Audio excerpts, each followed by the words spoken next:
चिंतित नहीं हुए। राजा परीक्षित प्रफुल्लित है, खुश हैं, ये सोचकर कि मुझ पर तो संत की विशेष कृपा हुई है। यहाँ लोगों के एक क्षण का ठिकाना नहीं है, हमारी अगली सांस का ठिकाना नहीं है, अगले पल का ठिकाना नहीं है। राजा परीक्षित कहते हैं लोगों के एक क्षण का ठिकाना नहीं, लेकिन मुझे ऐसा पता है, मैं ये जानता हूँ कि 7 दिन से पहले मुझे यमराज भी नहीं छू सकते। किसी को नहीं पता कि उनकी मृत्यु कब होगी, लेकिन मुझे पता है कि 7 दिन से पहले यमराज भी चाहे भी तो मुझे लेकर नहीं जा सकते।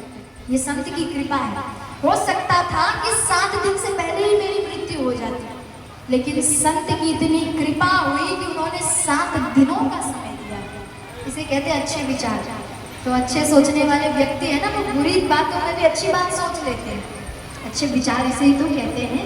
अब सभी संत समाज मिलकर सुखदेव जी से प्रार्थना करते हैं कि हे ऋषिवर, हम सभी जानते हैं कि श्रीमद् भागवत महापुराण की कथा को आपके पिता के द्वारा लिखा गया है, तो हम चाहते हैं कि इस कथा को आप ही श्रवण कराएं। आपसे अच्छा इस कथा को कौन भला सुना सकता है।